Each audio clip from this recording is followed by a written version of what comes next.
Les tablettes pour le lave-vaisselle sont épuisées et pas le temps pour les courses. Je prends 2 cuillères à café avec une lame de soda et une cuillère à café avec une lame de sel. Et je verse une cuillère à café incomplète de n'importe quel détergent. Je mélange bien le tout et forme une tablette maison. Je le charge dans le compartiment et allume la machine. Souvent en magasin, le sachet neuf est difficile à ouvrir. Il existe 2 manières efficaces. À l'extérieur de la poignée, une fois plié, un petit espace est obtenu. Je le tire et le paquet s'ouvre complètement, ou vous pouvez étirer doucement la poignée de l'emballage lui-même dans différentes directions. Avec l'étirement, une fente est formée. Maintenant, le paquet est très facile à ouvrir. Grâce à vous, mes téléspectateurs, j'apprends toujours quelque chose de nouveau et j'apprends beaucoup. Par exemple, maintenant, je plie les sacs pour les ranger comme ceci. Je nivelle soigneusement le sac et plie le sachet de manière à obtenir une longue bande et libère tout l'air et plie le bord en forme de triangle. Maintenant, ce triangle se tord lentement et je remplis les extrémités libres des poignets avec la poche résultante. Désormais, tous les colis sont soigneusement pliés et prennent très peu de place.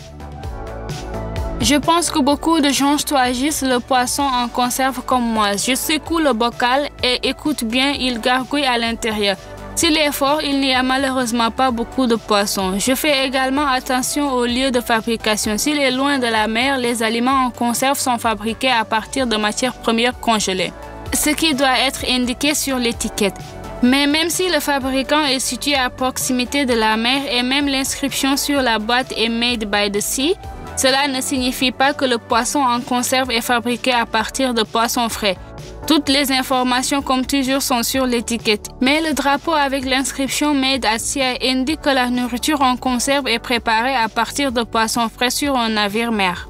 Avant de faire cuire du riz ou d'en faire cuire quoi que ce soit, je lave bien le riz sous l'eau courante, le mets dans un récipient profond et le remplis d'eau fraîche. Je laisse tremper pendant 5 à 6 heures. Après le trempage, je vide complètement l'eau du riz, mais ne la verse pas. L'eau de riz peut être utilisée pour rincer les cheveux ou arroser avec des plantes d'intérieur. Et parfois, je verse une petite partie de riz avec de l'eau minérale et le laisse reposer 5 à 6 heures. Je verse cette eau minérale de riz dans un petit récipient, de préférence avec un pulvérisateur, et l'utilise comme hydratant tonique pour le visage et le corps. Aujourd'hui, je cuisine du riz à la viande. Le riz a déjà été préparé. Vous devez maintenant couper les carottes en lanières. Faire cela est assez facile. J'ai d'abord coupé un petit morceau et retourné la carotte. Maintenant, elle se tient sur la planche très régulièrement et la couper ne sera pas difficile du tout. J'ai coupé les carottes en assiettes. L'épaisseur des plaques est d'environ 5 mm.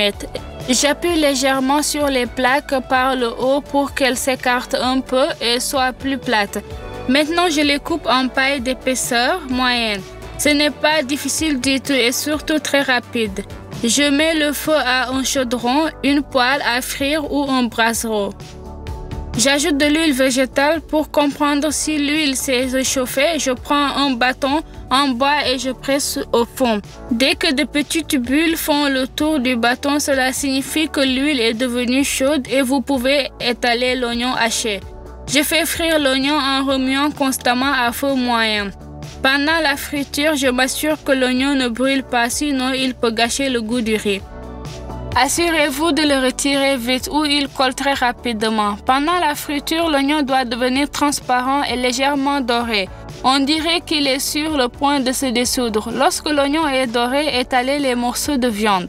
J'ai un filet de cuisse de poulet aujourd'hui. En remuant constamment, je fais frire le poulet. Dès qu'elle a saisi de tous les côtés, j'ajoute du sel et des épices. Je frotte un peu de cumin entre mes mains pour qu'il dégage son arôme plus éclatant.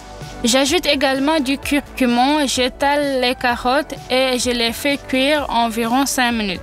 En remuant le tout de temps en temps, dès que les carottes ont un peu ramolli, je verse de l'eau chaude pour qu'elle recouvre la viande. Je ferme le chaudron avec un couvercle et fais mijoter les légumes et le poulet à feu doux pendant environ 15 minutes. Il est temps pour le riz. Il doit être salé. Comment je prépare le riz brun? Je l'ai déjà dit.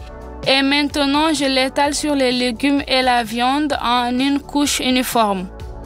très soigneusement pour ne rien déplacer. Dans le même but, je verse le foyer chaud à travers une cuillère inversée. Le niveau de liquide doit être juste au-dessus du niveau du riz. Si vous retournez les cuillères et que vous les pressez contre le riz, cela ressemblera à ceci. Je ferme la marmite avec une couvercle et sur le feu le plus faible, je fais cuire pendant 40 minutes. Après environ 20 minutes, il n'y a plus d'eau à la surface. Le riz semble avoir tout absorbé.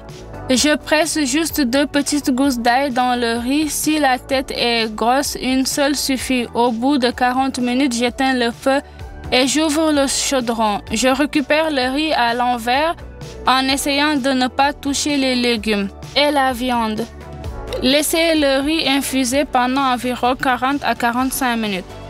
Si vous avez par erreur ajouté beaucoup trop d'eau et que tout ne s'est pas encore évaporé, je couvre le riz avec une serviette sur le dessus. Je mets une serviette en coton ou en lin dessus.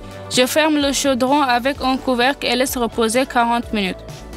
Pendant ce temps, le tissu absorbera tout l'excès d'humidité et le riz se révélera parfaitement friable. C'est exactement comme ça. Les grains de riz semblent être collés ensemble, mais en même temps, ils s'effritent magnifiquement. Il est maintenant temps de mélanger délicatement le riz. Pour servir, je le sers généralement dans un grand plat, donc chacun en tirera autant qu'il voudra. Le dessus du riz est décoré d'ail savoureux et parfumé cuit à la vapeur. C'est vraiment délicieux. Saviez-vous qu'il est recommandé de manger le cuit avec une pelure? Il contient beaucoup de fibres et de vitamines, mais sa partie laineuse n'est pas très agréable et il faut bien laver le cuit. J'utilise une éponge d'acier pour cela. Les villosités sont lavées très facilement et le cuit devient littéralement doré. Maintenant, ils peuvent être consommés en toute sécurité. Vous pouvez manger entier en morceaux ou vous pouvez le couper comme vous le souhaitez. Les gâteaux au fromage sont un invité fréquent dans notre maison et j'en ai longtemps déduit pour moi une proportion très importante de fromage blanc et d'œufs. Pour un demi-kilogramme de fromage, il y a un œuf. Si je prends moins de fromage cottage, je mets le jaune et environ la moitié ou un tiers des. Tout dépend de la teneur en humidité du cahier. Pour équilibrer le goût, j'ajoute une pincée de sel, frotte bien le tout avec une fourchette. J'ajoute des raisins secs sucrés, je le pré-trempe pendant 15 minutes. J'ajoute de la farine, j'ai du riz et mélanger bien le tout à nouveau. Et aujourd'hui, je vais mouler les cheesecakes sans me salir les mains. Avec l'aide d'une telle cuillère à glace automatique, je l'humidifie simplement avec de l'eau pour que la masse de cahier s'en éloigne plus facilement. J'étale les boules de cahier sur une plaque à pâtisserie car je ferai cuire les gâteaux au fromage au four.